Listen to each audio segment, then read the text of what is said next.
Welcome into Duval Daily, presented by GenJag.com. I'm Jordan DeLugo. Thank you so much for tuning in here on Saturday, August 24th, about 12 hours since the Jaguars took down the Falcons in Atlanta, 31-0. A really impressive victory, preseason victory. Jaguars wrap up their second straight undefeated preseason. The Jags, they had their starters playing in this one. The Falcons did not. The Jags were missing some key starters, obviously, but the starting offense played about the first quarter.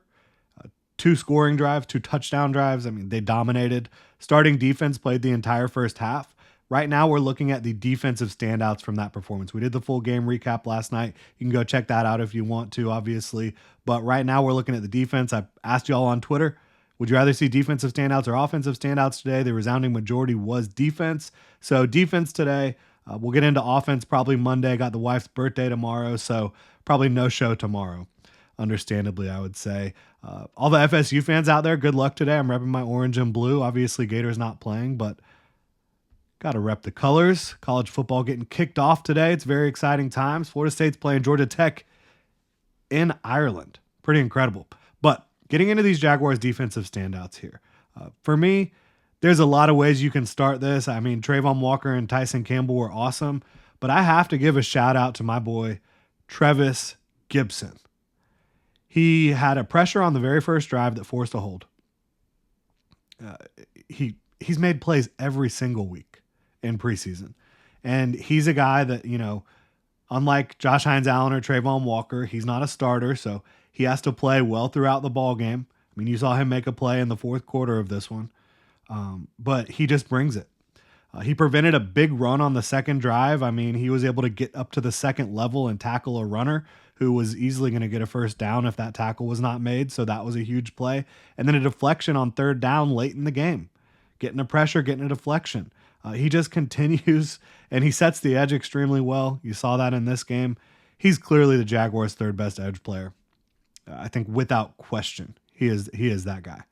And I'm excited he's a Jacksonville Jaguar. I think he's actually going to be a very good rotational edge for them in 2024. I'd like to see them keep him around. He's got plenty of tread left on the tires. He's not an older football player. Like, this is somebody I think the Jaguars should value. I really do. Tyson Campbell, no fly zone. Targeted 4 times, 2 pass breakups, 1 completion allowed in off coverage. Overall, I think that was a well-designed play by the Falcons offense. And I thought the Falcons offense, Zach Robinson, their new offensive coordinator coming over from LA with Raheem Morris, obviously they didn't have their starters out there, but I thought they dialed up some things that kind of did play to the strengths of Taylor Heineke, who's a little bit mobile of a quarterback. And so I thought they did some decent things offensively from a schematic standpoint, but having your backups in there against the Jaguars starters and then obviously backups versus backups, the Jaguars won the day. But I thought there were some impressive concepts there from the Falcons offense. So just wanted to give them a little hat tip there. But Tyson Campbell was the no-fly zone. You could definitely say he got there a little bit early on that final pass breakup that he had. But that's a bang-bang play. It's not always going to get called. I thought he played really well. Aggressive, strong.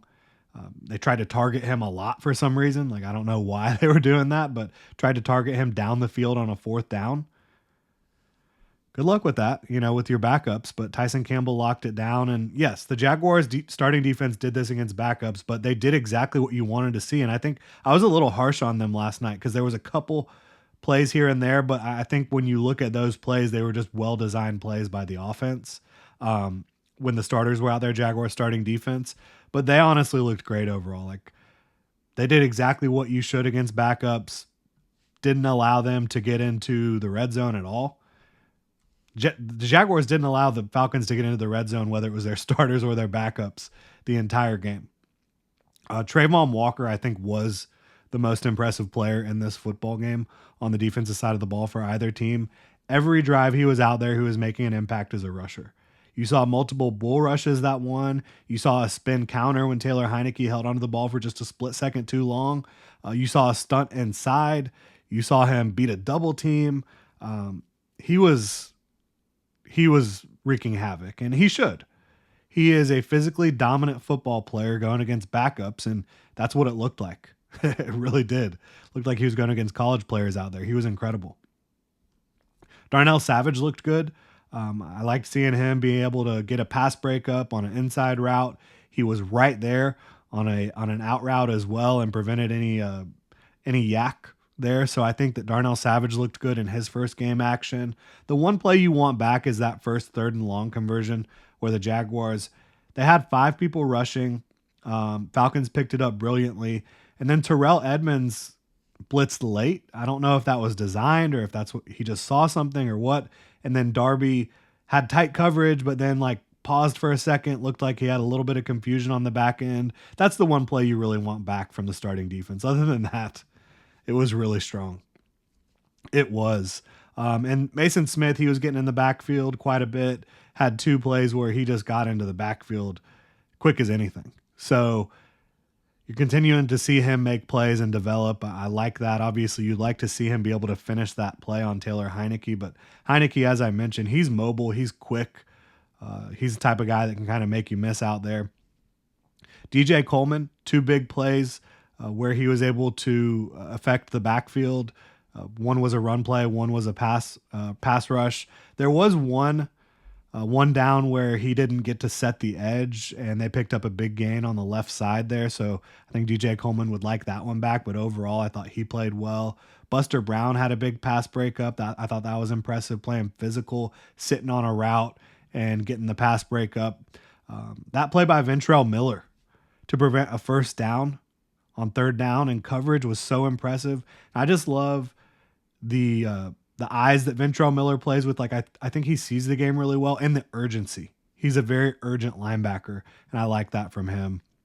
Miles Cole, he was able to draw a holding penalty on the Falcons on a toss play where they picked up a big gain, but I saw it immediately. I sitting there, called it. I was like, yeah, that's a hold, and flag did come out. And then so obviously disrupted that play. And then on the very next play, he took on a double team and stopped a run. That was really impressive. I mean, that was grown man strength from a rookie 7th round pick. Wanted to shout out Tavon Campbell on the last drive for the Falcons. Made a damn hard tackle in the hole. That was pretty cool to see from him. And that's a guy, I don't know if he's going to be able to make this roster. Maybe he can find the practice squad. I'm not sure about how that's going to play out, but impressive effort there. Amani Oruwariye, he made a tackle in space on 4th down to get off the field. Ventrell Miller kind of got into the backfield, couldn't quite make the play, but disrupted things, and then Amani Oruwariye finished it off. So shout out to those corners who, are they going to make the team? I don't know. It seems like probably not, but they're putting good tape out there. So good for them. The defense, they just weren't out there that much to make more plays, to talk about more guys. Like, I almost talked about every single play here. The defense was only on the field for 21 minutes. That's really impressive by the defense being able to get off the field. And again, people are like, oh, well, even after the starters left, the Jaguars backups were kicking butt against the Falcons backups.